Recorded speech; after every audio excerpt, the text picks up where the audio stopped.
नमस्कार दोस्तों। Bharatiya Janata party RSS का जन्म ही जब झूठ से हुआ हो, नफरत से हुआ हो, मक्कारी से हुआ हो, तो फिर आप उससे किसी सच की उम्मीद कर कैसे सकते हैं? और वो झूठ की बुनियाद पर खड़ा प्रधानमंत्री हो, झूठ की बुनियाद पर खड़ा, नफरत और हत्या की बुनियाद पर खड़ा गृह मंत्री हो, तो आप उम्मीद क्या करेंगे? जी हां, बिल्कुल सही कह रहा हूं। यही है सच भाजपा का, आरएसएस का। शायद यही वजह है कि इतने उम्र दराज 85 साल के मल्लिकार्जुन खड़गे, जो कांग्रेस पार्टी के अध्यक्ष हैं, उन्होंने यह मांग उठा दी कि आरएसएस पर फिर वैसे ही प्रतिबंध लगना चाहिए जैसे प्रतिबंध सरदार वल्लभ भाई पटेल ने लगाया था। और सरदार वल्लभ भाई पटेल ने कहा था यह जहरीले लोग हैं। और यही बात डॉक्टर भीमराव अंबेडकर ने कही थी, चिट्ठी लिख के कही थी जब उनसे मिलने आए थे आरएसएस प्रमुख, तो उनसे कही थी कि जहरीला पेड़ है आरएसएस। जी हां, जब ये सारी बातें कही गई, ऐतिहासिक तथ्यों में दर्ज हो, तब झूठ बोलना ही इनका धर्म होता है। तभी शायद सरदार पटेल ने आरएसएस पर पहली बार प्रतिबंध लगाया था। अंग्रेजों ने नहीं लगाया, कांग्रेस की सरकार ने लगाया, 3 बार लगाया, लेकिन कानूनी पेचीदगियों का फायदा उठा उठाकर अदालतों से ये बचते रहे। यह है सच। चलिए, इसी पर आपसे आज बात करता हूं, और बात करता हूं कैसे बिहार में फिर वही झूठ बोले जा रहे हैं जो 2014 में नरेंद्र मोदी ने इस देश से बोले थे। जी, बिल्कुल वैसे ही झूठ बोले जा रहे हैं, वैसे ही हत्याएं की जा रही हैं जैसे जंगल राज जिसे कहते हैं वो होता। तो जंगल राज यहां है, भाजपा जेडीयू की सरकार में है। और इसी तरीके से नफरत फैलाने के लिए वैसे ही खेल हो रहे हैं जैसे 1948 के दौरान हो रहे थे, जब देश आजाद हो रहा था। क्यों? क्योंकि उस समय ये नफरत फैला करके अपनी सत्ता का खेल रच रहे थे। जी हां, यही सत्य है। तो शुरुआत इसी से करता हूं कि पहले आरएसएस के बारे में जान लीजिए, बीजेपी के बारे में जान। 14 मई 1948 को एक चिट्ठी लिखते हैं डॉक्टर राजेंद्र प्रसाद सरदार वल्लभ भाई पटेल को, और कहते हैं कि यह आरएसएस के लोग, मुझे सूचना मिली है कि आरएसएस के लोग कुछ हिंदू वेश में, कुछ मुस्लिम वेश में इकट्ठे हो रहे हैं, उस तरह से दिखने वाले लोग इकट्ठे हो रहे हैं, और यह लोग आपस में लड़के दंगे फसाद कराएंगे और फिर भावनाएं भड़काएंगे और दंगे फसाद में दिल्ली को आग लगा देंगे। ये चिट्ठी 14 मई 1948 को लिखी डॉक्टर राजेंद्र प्रसाद ने, और 15 मई को जब चिट्ठी का जवाब दे रहे थे सरदार वल्लभ भाई पटेल, उसी के साथ रात में बिल्कुल वैसे ही घटनाएं घट गईं जो बात डॉक्टर राजेंद्र प्रसाद ने कही थी। ये दोनों चिट्ठियां सरदार पटेल का जो पत्र व्यवहार है, चुना हुआ पत्र व्यवहार, उसमें मौजूद है, देख लीजिए। दोनों की पत्र व्यवहार से आपको समझ में आ जाएगा, यह भी समझ में आ जाएगा कि आरएसएस कितना जहरीला संगठन है। इसके बारे में सरदार पटेल बताते हैं। तो इसलिए है, तो एक घटना जान लीजिए कि अलीगढ़ में चंद दिनों पहले एक मंदिर में आई लव मोहम्मद लिख दिया गया। अब आप कहेंगे आए, और उसके बाद में नफरत फैलाने वाली करणी सेना ने, वही करणी सेना जो राजपूताना अपने वो दम भरती है, और ये वही राजपूत जिन राजपूतों ने ही उस समय मुगलों को अपनी बेटियां दी थी, तो वही करणी सेना के लोग दबाव बनाते हैं जाकर के, किस पर? पुलिस पर, सरकार पर। यूपी में वैसे भी राजपूतों की सरकार चल रही है। तो क्या होता है कि तुरंत एफआईआर दर्ज कर ली जाती है मुस्लिम युवकों के खिलाफ, उन्हें गिरफ्तार कर लिया जाता है, मारा जाता है। लेकिन जब जांच होती है, जांच में सच सामने आता है, तो आता है कि यह लिखने वाले, आई लव मोहम्मद लिखने वाले, वो तो सारे के सारे हिंदू हैं।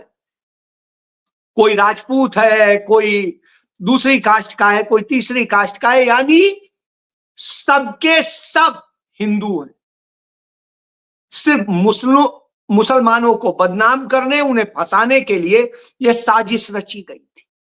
जी हां, इसी तरीके से आपने अभी देखा, मैंने पहले बताया था आपको, उत्तर प्रदेश का एक जिला है फैजाबाद के पास में ही, वहां पर उस जिले में रुद्र प्रताप सिंह नाम का भाजपा का एक नेता, वो जिस तरीके से धमकाता है और मुस्लिमों के लिए जिस तरह से कहता है, उनकी लड़कियां उठा लाने की बात सरेआम कहता है, और पूर्व विधायक है बीजेपी का। अब आप सोचिए, कोई कार्रवाई नहीं होती है। तो यह स्थिति है, सिद्धार्थनगर जिले की बात है। तो यह स्थिति होती है,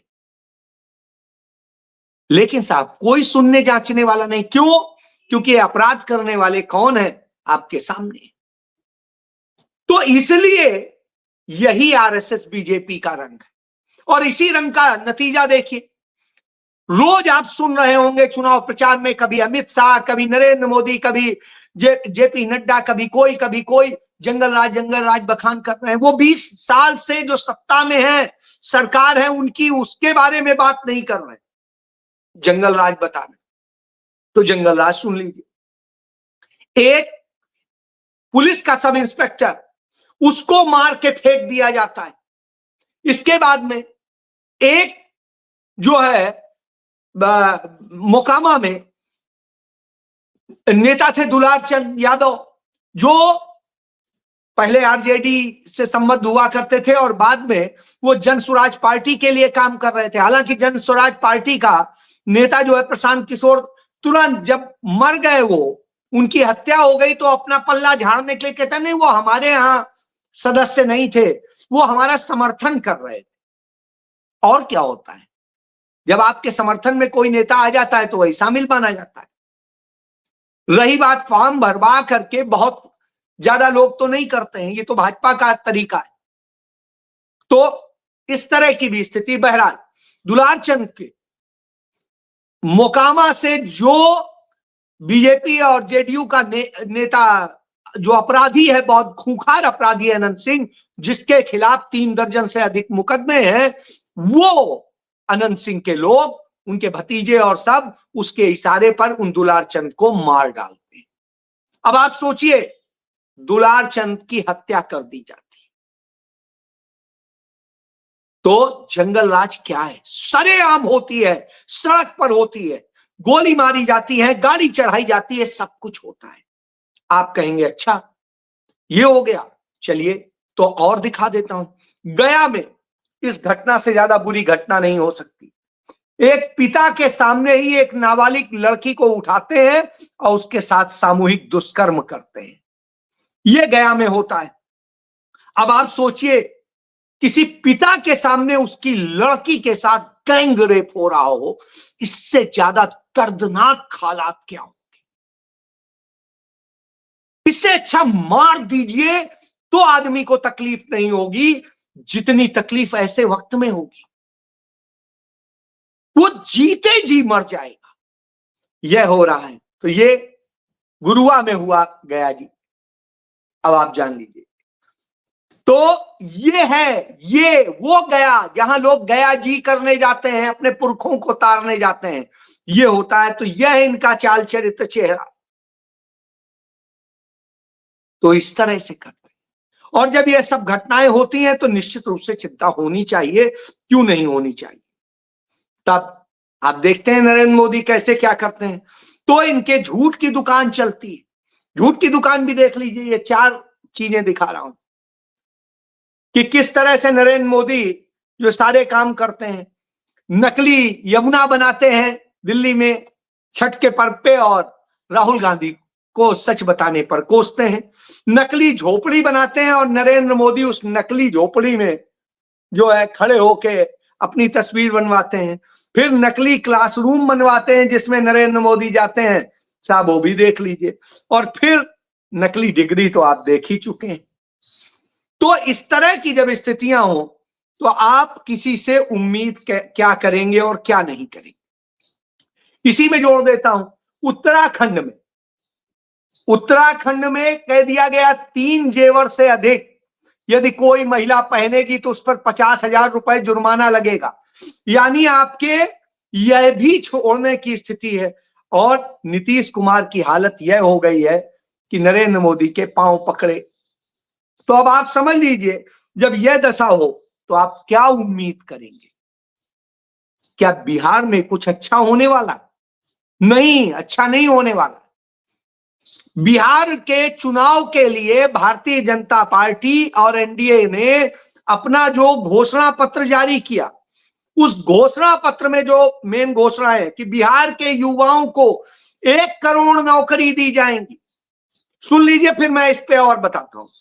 5 साल में बिहार को बाढ़ मुक्त बनाया जाएगा, गरीबों को 125 यूनिट बिजली मुफ्त दी जाएगी, गरीबों के लिए पंचामृत गारंटी लाने का वादा किया, अति पिछड़ा वर्ग को वित्तीय सहायता दी जाएगी, किसानों को सम्मान निधि दी जाएगी। अब आप एक चीज देखिए, ये तमाम घोषणाएं आपने सुन ली। अब इन घोषणाओं में मैं ये कहता हूं, ये वही नीतीश कुमार और बीजेपी की सरकार है जो कहती थी, जब तेजस्वी यादव ने कहा था कि 10 लाख नौकरियां देंगे 5 साल में, तब इन्होंने कहा था ये अपने घर से पैसा लाएगा क्या, बाप का पैसा लाएगा क्या, कहां से नौकरी देगा, और नहीं दे पा रहे। जब कांग्रेस और तेजस्वी यादव के साथ मिलकर, आरजेडी के साथ मिलकर के नीतीश कुमार की सरकार बनी तो 5 लाख नौकरियां दी गई, करीब 5 लाख नौकरियां दे दी गई। ये करने की क्षमता होती है, लेकिन नीतीश कुमार अपने पूरे 20 साल के शासन में इसके अतिरिक्त नौकरियां नहीं दे पाए। तो यह सच है। अब आता हूं, जब ये कहते हैं 1 करोड़ नौकरी दे दी जाएगी, वो कहते हैं हर घर को दे दी जाएगी, तो उन्हें झूठा बताते हैं और खुद 1 करोड़ की बात करते हैं। जब 1 करोड़ की बात करते हैं तो मैं आपको बताऊं, इसलिए इसकी बात कर रहा हूं क्योंकि आपको याद होगा 2014 में नरेंद्र मोदी ने एक घोषणा पत्र जारी किया था 2014 का। ये उसमें अटल की भी फोटो थी, आडवाणी की भी थी, राजनाथ की भी थी, मुरली मनोहर जोशी की भी थी। और इस घोषणा पत्र में दीनदयाल उपाध्याय और श्यामा प्रसाद मुखर्जी भी थे। अब नहीं होते हैं। ये आप देखिए, भारतीय जनता पार्टी का घोषणा पत्र, इसमें जो था वो आपको सुन लीजिए। इसमें था महंगाई खत्म करेंगे, जो रोजगार और उद्यमिता को बढ़ाएंगे, काला धन लाएंगे, निर्णय और नीतियां जो है उन्हें बहुत मजबूत करेंगे, और विश्वसनीयता का जो संकट है उसे खत्म करके सब चीज को विश्वसनीय बनाएंगे, पारदर्शी बनाएंगे। इसके अलावा तमाम सारी चीजों की बात की थी, मैं इतनी गिना नहीं सकता हूं, ये बहुत लंबी लिस्ट है। आप ये देखेंगे, आप डालेंगे, आ जाएंगे। अब इसमें आप देखिए, जो सबसे बड़ी बात है इस पूरे उसमें उन्होंने कहा कि हर साल 2 करोड़ रोजगार देंगे। पहले ही है, सबसे पहली ये उन्होंने कही थी। जो महंगाई की बात की थी, ये देखिए, महंगाई, रोजगार, उद्यमिता, भ्रष्टाचार, ये सब पे बात की थी। ये पहला बिल्कुल फर्स्ट है। अब आप सोचिए महंगाई कितनी बढ़ गई, ये आप अपने हर सामान का 2014 की एक लिस्ट देख लीजिए, अब की देख लीजिए। इसके बाद में रोजगार की स्थिति कही थी कि हर साल 2 करोड़ नौकरियां देंगे, और इस हिसाब से 11 साल में 22 करोड़ नौकरियां मिल जानी चाहिए। लेकिन 22 करोड़ छोड़िए, 11 लाख पक्की नौकरियां भी नहीं मिली हैं, पूरी 11 लाख भी नहीं मिली, आउटसोर्स और सब मिला करके तब 16 लाख मिली। तो यानी आप समझ लीजिए टोटल पूरे हिंदुस्तान में यदि आप 16 लाख देते हैं आउटसोर्स समेत, तो सच जान लीजिए, और यदि आउटसोर्स हटा देंगे तो 9 लाख कुछ नौकरियां दी गई। यानी नौकरियों के नाम पे झूठ बोला गया, और झूठ नहीं बोला गया, महा झूठ बोला गया। जो 22 करोड़ मिलनी चाहिए थी 11 साल में, वो 9 लाख कुछ मिली। एक चीज हम आउटसोर्स को भी मान ले तो भी 16 लाख मिली, यह है। अब इसके बाद उद्यमिता की बात करी थी, एमएसएमई पूरी तरह बर्बाद हो चुका है। भारत सरकार का डेटा बताता है कि भारत का 38% एमएसएमई बंद हो गया है। हम चाइना पर डिपेंड हो गए, जिस चाइना को हम कहते थे उस चाइना पर ही हम सब कुछ खरीद कर रहे हैं। यह है। काला धन की बात कहते थे, काला धन तब से 7 गुना बढ़ चुका है, 7 गुना। अब आप सोचिए, स्विस बैंकों में 7 गुना बढ़ गया और सब जगह बढ़ गया। आप देख लीजिए नकली नोट, आज ही की खबर है, आपको दिखा देता हूं मैं, इन्हीं की खबर है कि अब 500 के 2000 जब बंद हो गया तो अब 500 के नकली नोट बढ़े हैं। ये मैं ऐसे ही नहीं कर रहा हूं, ये सरकार की रिपोर्ट है। ये देखिए आरबीआई ने, आर्थिक मामलों के वित्त मंत्रालय ने खुलासा किया, यह स्थिति है। तो नोट भी इस तरह से बढ़ रहे हैं। अब इसके बाद में यदि बात करें तो आप देखिए, इसके बाद ये कहते थे कि निर्णय और नीतियों में जो अपंगता है उसको हम खत्म करके उसे बेहतर तरीके से कराएंगे, और विश्वसनीयता का, आज न सुप्रीम कोर्ट विश्वसनीय है, न कोई संसदीय चुनाव आयोग विश्वसनीय है, न सरकार विश्वसनीय है, न प्रधानमंत्री विश्वसनीय है, न गृह मंत्री विश्वसनीय है, न कोई विश्वसनीय। सबकी विश्वसनीयता पर खतरा हो गया, खत्म हो गया, और गोदी मीडिया बना दिया गया। तो गोदी मीडिया बन गया। इसके बाद में पारदर्शिता की बात की थी, तो आरटीआई को कैसे खत्म किया है, कैसे वो किया है आप देख लीजिए, और लूट के नाम का पीएम केयर फंड का देख लीजिए, उसकी कोई सूचना नहीं देते।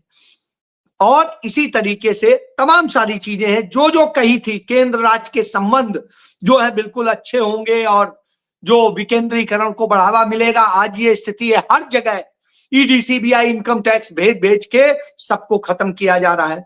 लोकतंत्र में भागीदारी और लोकतंत्र को सुधार, तो अब आप देख लीजिए कैसे लोकतंत्र की हत्या हो रही, कैसे संविधान की हत्या हो रही। ये और झूठ बोलने, विश्वसनीयता की बात हुई है तो कर लेते हैं।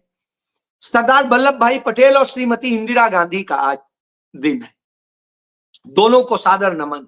इंदिरा जी आज शहीद हुई थी देश की एकता अखंडता के लिए, और पटेल साहब, अब पटेल साहब के लिए नरेंद्र मोदी जाते हैं और वहां गुजरात में झूठ बोलते हैं, तमाम योजनाएं शुरू करते हैं और झूठ बोलते हैं, कहते हैं कि पटेल जी चाहते थे पीओके जब तक ना हो जाए, युद्ध ना रुके, और सब कुछ ये करके। तब हमें याद आता है 1948 में, 4 जून 1948 को सरदार वल्लभ भाई पटेल ने कश्मीर मामलों के मंत्री एन गोपाला स्वामी अयंगर को चिट्ठी लिखी थी, और उस चिट्ठी के जो पटेल के पत्र व्यवहार है उसके खंड 1 के पेज नंबर 156 के पैरा नंबर 3 में वो शब्द दर्ज है कि इस युद्ध के कारण बहुत ज्यादा नुकसान हो रहा है, और जो सैन्य उस पर खर्च हो रहा है वो बर्दाश्त कर पाने की स्थिति नहीं है। पटेल साहब उस समय बीमार थे, देहरादून में इलाज चल रहा था। उन्होंने चिट्ठी लिख करके उनसे कहा था अब युद्ध रोकने पर काम कीजिए, जो आ गया आ गया, अब रुकिए, खत्म कीजिए। यह है। तो पटेल साहब युद्ध पहले ही रोक देना चाहते थे। नेहरू जी ने वह युद्ध दिसंबर तक, 31 दिसंबर तक खींचा, और 31 दिसंबर तक आते आते बड़े भूभाग को हमने पाकिस्तान के कब्जे से छुड़ा लिया। तो आप इससे समझिए, जिस कश्मीर पर पूरी तरह कब्जा हो गया था, और गोपाला स्वामी अयंगर सरदार वल्लभ भाई पटेल के सबसे करीबी थे, उन्होंने ही 370 अनुच्छेद 370 ड्राफ्ट किया था, और 370 जब पास हुआ था, पंडित नेहरू भारत में नहीं थे, अमेरिका में थे, सरदार पटेल की देन थी। तो जो पटेल को कहते हैं वो पटेल का यूं अपमान करते हैं, झूठ बोलते हैं।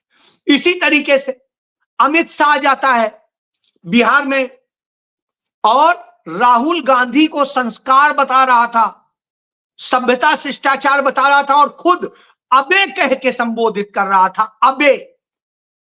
अब आप सोचिए, राहुल गांधी को अबे कह के संबोधित कर रहा था। और वहां झूठ क्या बोलता है कि दिनकर जी ने जो कविताएं लिखी थी और वो लिखा था, वो आपातकाल के खिलाफ उन्होंने खूब लिखा था, और ऐसे नहीं वैसे नहीं। ये उसे ये जब कह रहा था तो मुझे शर्म आ रही थी कि ये देश का गृह मंत्री है। जो दिनकर जी थे वो आपातकाल लगने के 1 साल 1 महीना पहले ही इस दुनिया से जा चुके थे। 1 साल 1 महीना पहले, यानी जो 13 महीने पहले मर गया वो आपातकाल पे पहले ही लिख के चला गया। गजब सी स्थिति। यही इनका ज्ञान है, यही इनकी स्थिति है। तो नफरत फैलाएंगे और ये करेंगे। तो जब इन्होंने घोषणा पत्र बिहार का जारी किया तो जेपी नड्डा हो, नीतीश कुमार हो, सब आए, लेकिन 26 सेकेंड में ये दिखा के और भाग गए। 26 सेकेंड, मिनट भी दिखा के और तुरंत निकल लिए। सम्राट चौधरी, वही सम्राट चौधरी जो जंगल राज का कारण है, वो सम्राट चौधरी बता रहा था, लेकिन ये नहीं बता पा रहे थे 20 साल से सरकार है तो इनमें से कुछ क्यों नहीं किया, और 20 साल का रिपोर्ट कार्ड क्या है, कुछ नहीं। तो इससे आप समझ लीजिए ये नफरत, झूठ, मक्कारी और इन्हीं चीजों से होते हैं। इसीलिए शायद कहा कांग्रेस पार्टी के अध्यक्ष ने, मल्लिकार्जुन खड़गे ने, कि आरएसएस पर प्रतिबंध लगना ही चाहिए, बेहद जरूरी है। यदि पटेल को सम्मान करते हैं तो लगाइए इस पर प्रतिबंध। जी हां, जय।